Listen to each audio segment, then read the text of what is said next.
To my YouTube channel, One Race, Human Race, All Human. Today is Saturday, July 23rd, 2022.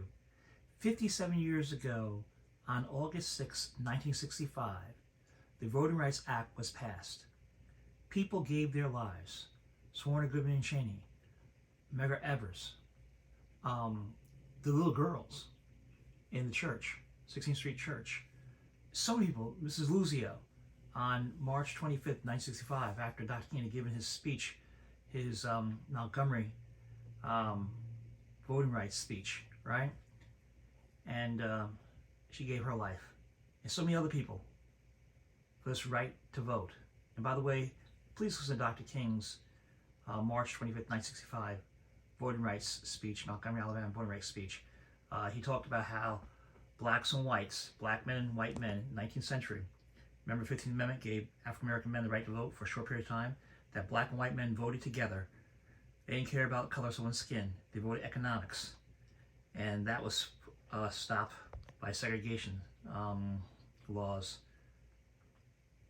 Elections right around the corner. Georgia is on everyone's mind. Residents of the battleground state will face a new Republican.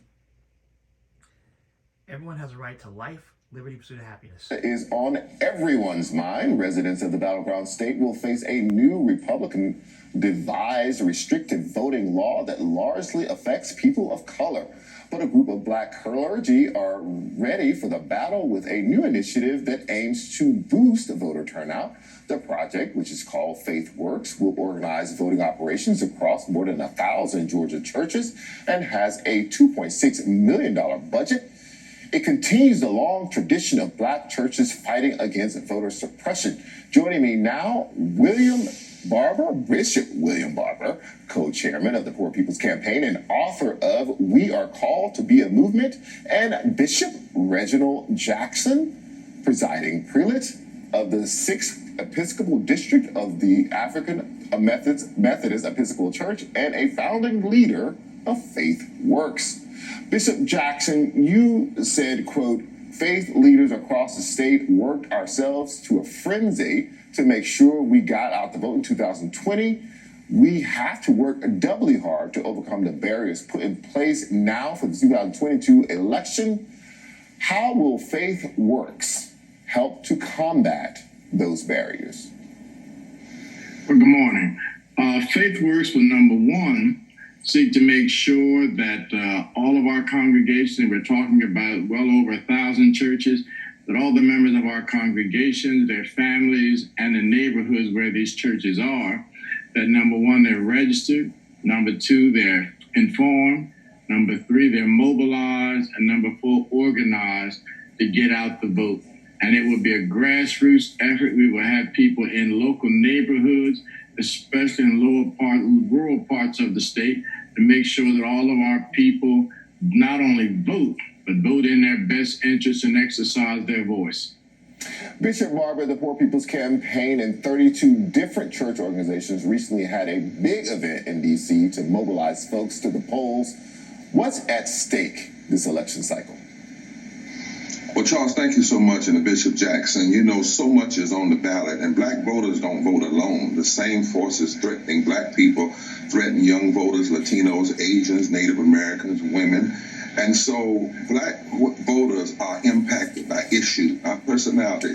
So what they're looking at is saying if 60.9% of black voters, black people, are poor and low wealth, where do candidates stand on things like living wages? If millions of black voters are without health care, among the 87 million people without health care, where do candidates stand on health care and universal health care? If billions of black voters are affected by climate change and formerly incarcerated disenfranchisement of people, where do the candidates stand on that?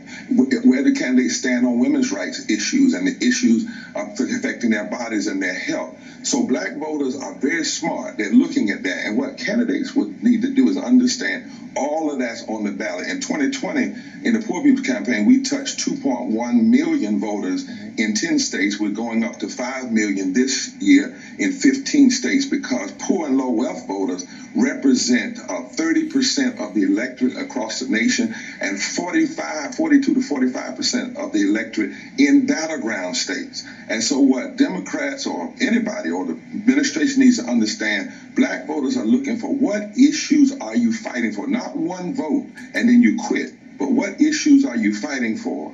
And will you say, give us a majority in the House, give us a majority in the Senate that's Manchin-proof and Republican-proof, and then we will, in the first 100 days, deliver on health care and living wages and voting rights. And we'll break the filibuster for not only women's issues, but voting rights and living wages and health care. That's what's at stake, and that's what black voters are looking for.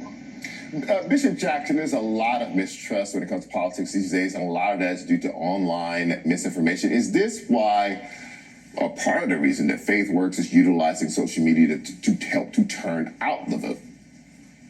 Oh, absolutely. In fact, there's so much misinformation deliberately pointed towards the black and brown community. And in fact, let me again agree with Bishop Barber.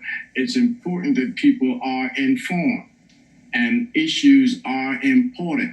And let me say this, I'm very frustrated because one of the reasons why it's important for FaithWorks to do what we do is because if we don't fight for ourselves, we're not sure anybody else is going to fight for us. You know, one of my concerns with the Democrats is Republicans show up to fight, they come with an axe. Democrats come to fight, we come with a butter knife. And so somebody's got to fight and stand for us, and we've got to mobilize our people to do that. Bishop Barber, while I have you, I just want to switch gears for a moment and get your reaction to the White House's announcement that President Biden will request $37 billion in the annual budget to go towards law enforcement and crime prevention. It's a staggering amount of money. Do you think this is the best way to spend that money, and how do you think that investment will affect the black community? You know, that's deeply problematic. On one hand, black folk want safe communities, always have. But on the other hand, we have deep problems with the problems within the policing and police violence. But here's where I think people are. You see, we talk about that issue, but we only have one vote on restoring voting rights. One vote all in 2 years. That's you can't do that. You have to keep voting, keep fighting. We haven't had but one vote on living wages, and 41% of black people would be lifted out of poverty and low wages if we just raised the minimum wage to $15 an hour. We've only had one vote on health care. So what I would like to see Democrats do, number one, the president meet with a group of diverse, poor and low wealth people, religious leaders and economists. Secondly, don't just try to find a silver bullet, but push a complete agenda and then show how that agenda will impact black, brown, and white people. Show that in the House, every bill we need passed has already been passed. The problem is the Senate.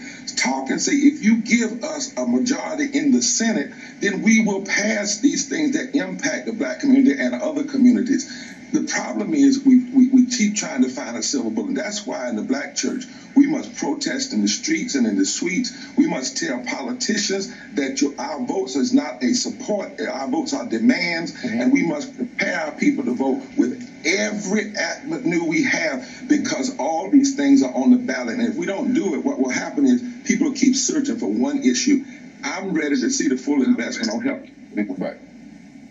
Thank you, Bishop William Barber and Bishop Reginald Jackson. And be sure to check out our Plan Your Vote tool, where you'll get vital information on voting rules, where you live, including registration deadlines, mail-in voting options, what to bring with you on Election Day, and more. Head to msnbcnews.com/planyourvote. Next, Sesame Place in Pennsylvania is under fire after one of the Muppet workers at the theme park appeared to be snubbing two young black girls. Their aunt and uncle, along with her attorney, join me next. It's horrible what happened to those little kids, and that's effect of 400 years of racism in our society.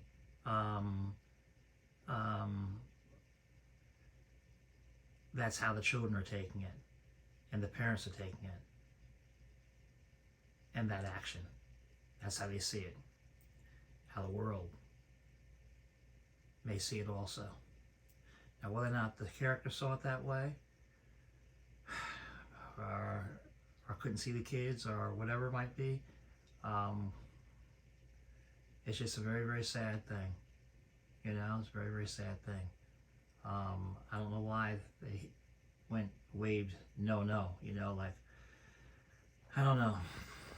With respect to voting and poverty, Reverend Barber usually points us out that there are more poor white Americans than there are black Americans, poor and low-life white Americans, and he's built a coalition of poor and low-life white Americans, African Americans, Latino, everybody, LGBTQI community, everybody together.